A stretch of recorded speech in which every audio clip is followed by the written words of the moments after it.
You've been told your whole life that happiness is the ultimate goal. From self-help books to motivational speeches, society insists that if you're not happy, you're doing something wrong. You've chased it through relationships, career milestones, new hobbies, or even meditation apps promising inner peace. But here's the uncomfortable truth. The more you chase happiness, the more it slips away. You feel a quiet frustration, a sense that despite your efforts, something is still missing. What if the problem isn't you?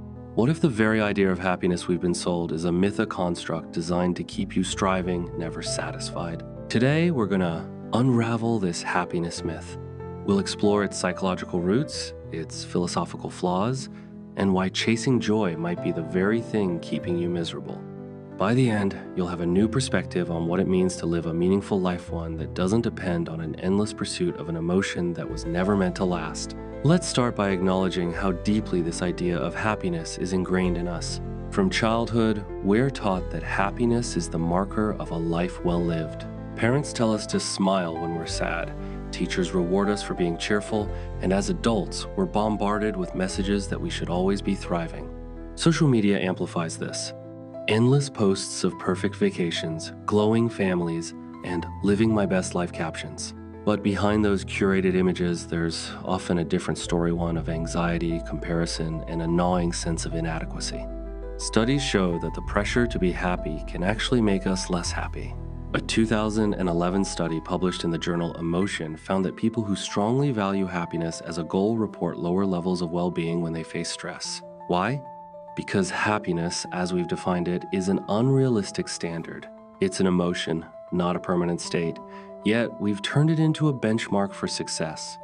This obsession isn't accidental, it's cultural. In Western societies, particularly in the United States, happiness is tied to individualism and the pursuit of personal success. The Declaration of Independence famously lists the pursuit of happiness as an inalienable right, embedding it into the cultural psyche. But what does that pursuit look like in practice? For many, it's a treadmill of achievement. Get the degree, land the job, find the partner, buy the house. Each milestone promises happiness, but when you reach it, the feeling fades.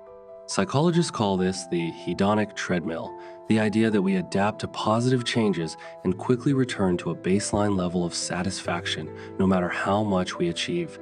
A 2005 study in the Review of General Psychology estimated that only 10% of our happiness comes from external circumstances like wealth or status. The rest?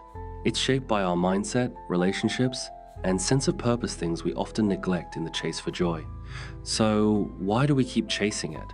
Because we've been conditioned to believe that happiness is the opposite of suffering, that if we're not happy, we're failing. This binary thinking ignores the complexity of human experience. Emotions like sadness, anger, or even boredom aren't enemies to be eradicated. They're signals guiding us toward growth. The ancient Stoics understood this. The Roman philosopher Seneca wrote, "We suffer more often in imagination than in reality." He wasn't dismissing pain, but pointing out that our fear of suffering often amplifies it. By obsessing over happiness, we set ourselves up for disappointment because life, by its nature, is a mix of joy and struggle. Let's take a step back and consider where this happiness myth came from. Historically, the concept of happiness has evolved dramatically. In ancient Greece, the idea of eudaimonia, often translated as happiness, wasn't about feeling good, but about living well. Aristotle, in his Nicomachean Ethics, described eudaimonia as the highest human good, achieved through a life of virtue, reason, and purpose.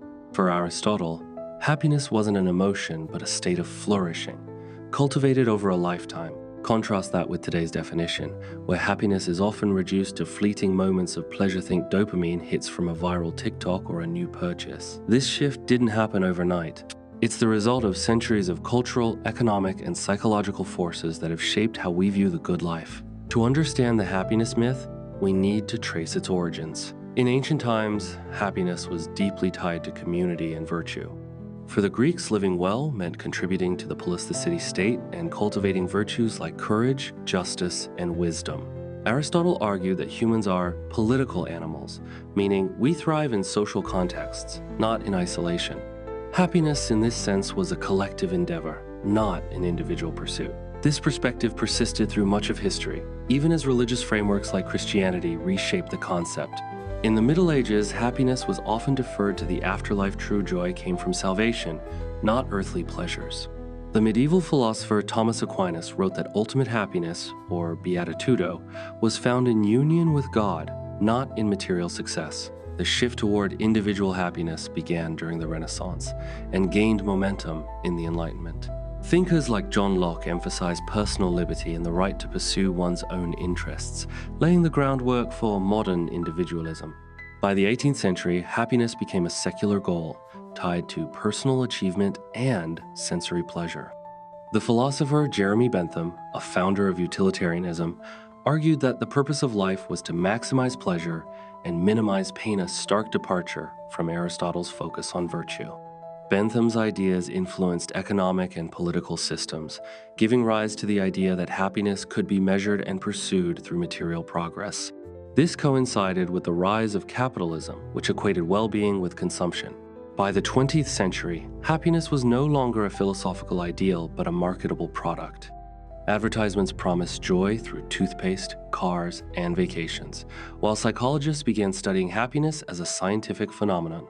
The 20th century also saw the rise of positive psychology, a field dedicated to understanding well-being.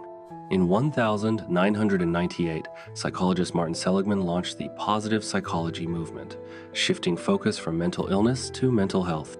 Seligman's PERMA model positive emotion, engagement, relationships, meaning, and accomplishment offered a framework for flourishing, echoing Aristotle's eudaimonia. But even positive psychology has been co-opted by the happiness industry. Books like The Secret and countless self-help gurus promise that happiness is just a mindset shift away, ignoring the structural barriers like poverty or systemic inequality that shape our well-being. A 2018 study in the Journal of Happiness Studies found that the pressure to be happy can increase feelings of shame and inadequacy, especially among those facing real hardships. This historical evolution reveals a troubling trend. Happiness has been commodified. It's no longer a byproduct of a life well lived, but a goal to be chased, often at the expense of deeper fulfillment. The philosopher Byung-Chul Han, in his book The Burnout Society, argues that modern society's obsession with positivity creates a tyranny of happiness. We're expected to be productive, cheerful, and self-optimized at all times, leaving no room for failure or vulnerability.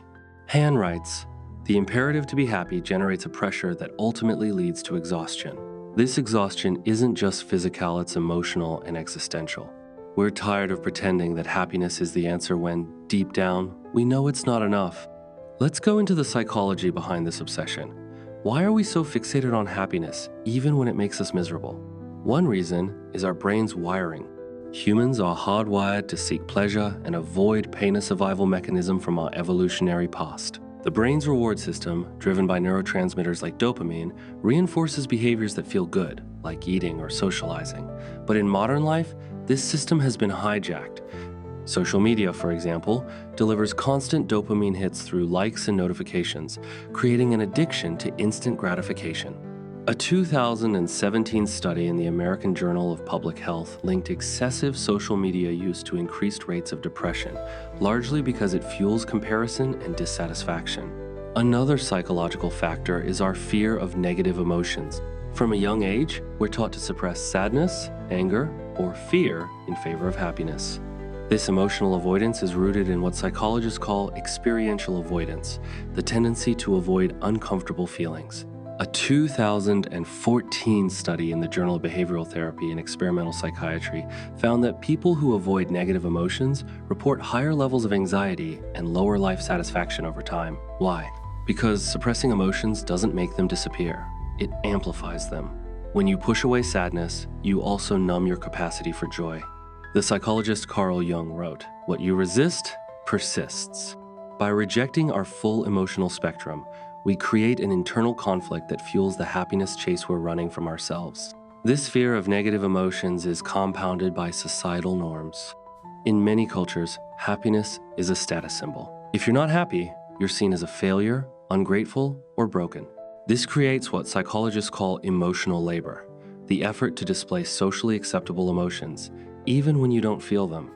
A 2019 study in the Journal of Occupational Health Psychology found that emotional labor, like forcing a smile at work, leads to burnout and emotional exhaustion. We're not just chasing happiness for ourselves, we're performing it for others, hoping to be seen as successful, well-adjusted, and worthy. But this performance comes at a cost. It disconnects us from our authentic selves, leaving us feeling empty, even when we achieve happiness. There's also a cognitive bias at play, the happiness paradox. We overestimate how much happiness external achievements will bring. Psychologists Daniel Gilbert and Timothy Wilson coined the term affective forecasting to describe our tendency to mispredict how we'll feel about future events.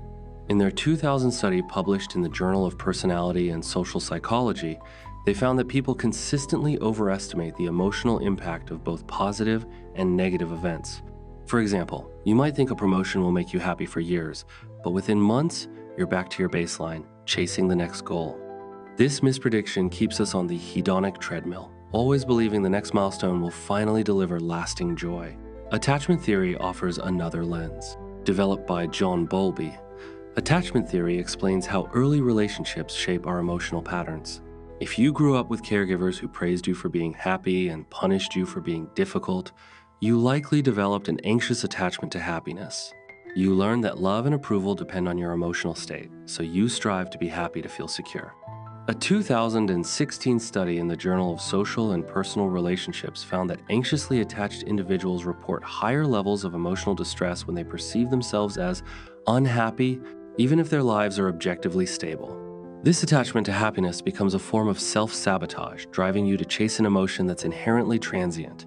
Let's examine the real-world consequences attributed to this concept of happiness. At the individual level, the pressure to constantly feel happy can potentially contribute to mental health challenges. Research indicates that individuals who perceive societal pressure to maintain a state of happiness may report higher instances of conditions like depression and anxiety. This could be because if one believes they should be happy but are not, they might experience feelings of inadequacy. This pressure can be particularly pronounced among younger demographics, who often navigate social environments characterized by constant comparison.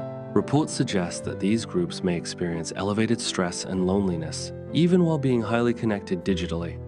The notion that one should be thriving can clash with the realities of challenges such as economic uncertainty, environmental concerns, and social isolation. The pursuit of happiness can also influence interpersonal relationships. When personal happiness is prioritized above all else, it may lead to self-centeredness and an expectation that others are responsible for one's emotional state. This can foster unrealistic expectations within various relationships, including partnerships, friendships, and families. Studies on relationship dynamics have suggested that couples primarily focused on achieving relationship happiness as a goal might report lower satisfaction over time, possibly due to increased propensity to attribute blame when feelings of happiness diminish. Authentic connection, some research indicates, is more strongly linked to shared growth and mutual support rather than the pursuit of fleeting emotional highs. On a broader societal scale, this emphasis on happiness can intersect with systemic issues. Economic systems often leverage the idea that happiness is attainable through consumption, which can drive consumerism. Reports have linked high levels of consumption, often associated with the pursuit of fulfillment, to significant environmental impacts. Furthermore, certain work cultures may utilize the narrative of achieving fulfillment through relentless productivity. Research has connected excessive work hours to adverse health outcomes and high rates of burnout. The message to continuously work, consume, and strive can come with considerable costs. Culturally, focusing intensely on happiness may potentially overlook the diversity of emotional experiences. Not all cultures place the same priority or definition on happiness. In some cultural contexts, for example, emotional balance might be valued more highly than the sole pursuit of happiness. Studies comparing emotional experiences across cultures have noted differences in the acceptance of mixed emotions, like feeling both joy and sadness simultaneously, with some cultures being more accepting of this complexity than others who may predominantly strive for singular positive emotions. This highlights a potential limitation in a universal narrative of happiness, suggesting it might not fully encompass the richness of human emotional life. If continuous happiness isn't the ultimate goal, what are some alternative pursuits? We can explore concepts that resonate with both psychological research and philosophical insights. First, consider shifting focus from happiness to meaning. As psychologist Viktor Frankl discussed in his work, finding meaning can be a profound driver of fulfillment. Drawing from challenging experiences, Frankl suggested that having a strong sense of purpose provides resilience to face difficulties. Approaches like logotherapy emphasize discovering meaning through contributions, connections with others, and the courage to confront suffering. Research suggests that prioritizing meaning over mere happiness is associated with higher levels of life satisfaction, even when encountering adversity. Meaning isn't necessarily tied to feeling good. It's more about contributing to something perceived as larger than oneself. Second, cultivate emotional diversity. Research in effective science indicates that all emotions serve various functions. For example, sadness can facilitate empathy and encourage introspection. Anger can sometimes serve as a motivator for change, as observed in various social movements. By acknowledging and accepting the full range of human emotions, one can potentially avoid the limitations of solely seeking positive feelings. Psychologists in this field suggest that experiencing discomfort is often an inherent part of living a meaningful life. Practicing emotional agility involves recognizing feelings without immediate judgment, understanding their potential origins, and utilizing them as information for personal development. Third, explore mindfulness. Rooted in contemplative practices, mindfulness involves observing one's thoughts and emotions with a sense of detachment and non-judgment. Studies, including meta-analyses, have found that mindfulness-based practices can help reduce stress and improve overall well-being by fostering acceptance. Rather than actively chasing happiness, mindfulness encourages being present with whatever arises in the moment, whether it's joy, sadness, or boredom. Experts in the field define mindfulness as a specific way of paying attention, intentionally, in the present moment, and without judgment. A simple practice involves focusing on one's breath for a few minutes and observing thoughts without attempting to alter them. Fourth, concentrate on virtues rather than primarily on emotional states. Both Stoic and Aristotelian philosophies emphasize the cultivation of virtues as central to living a good life. Aristotle, for instance, linked virtues like courage, temperance, and justice to flourishing eudaimonia. Modern psychological research aligns with this, suggesting that engaging in virtuous behaviors, such as acts of kindness, expressing gratitude, or practicing self-discipline, is associated with higher levels of well-being compared to solely pursuing pleasure. One might adopt a daily practice of focusing on a specific virtue, like patience, and consciously applying it in daily interactions. Finally, consider building anti-fragility. The concept, introduced by philosopher Nassim Nicholas Taleb, describes systems or individuals that benefit and grow stronger from disorder, volatility, and stressors rather than merely resisting or recovering from them. Resilience. Psychologically, this involves embracing challenges and even failures as opportunities for learning and growth. Research suggests that individuals who perceive setbacks as chances for development report higher long-term well-being. Building anti-fragility can begin with small steps, such as taking on a new challenge and reflecting on the learning process, regardless of the outcome. Let's translate these ideas into practical steps. Here are actionable approaches to shift focus from chasing happiness towards cultivating a more meaningful life, drawing from both psychological insights and philosophical traditions. First, reframe your goals. Instead of primarily asking if something will make you happy, consider whether it aligns with your deeply held values. Identify your core values such as creativity, connection, or integrity, and use them as a compass for your decisions.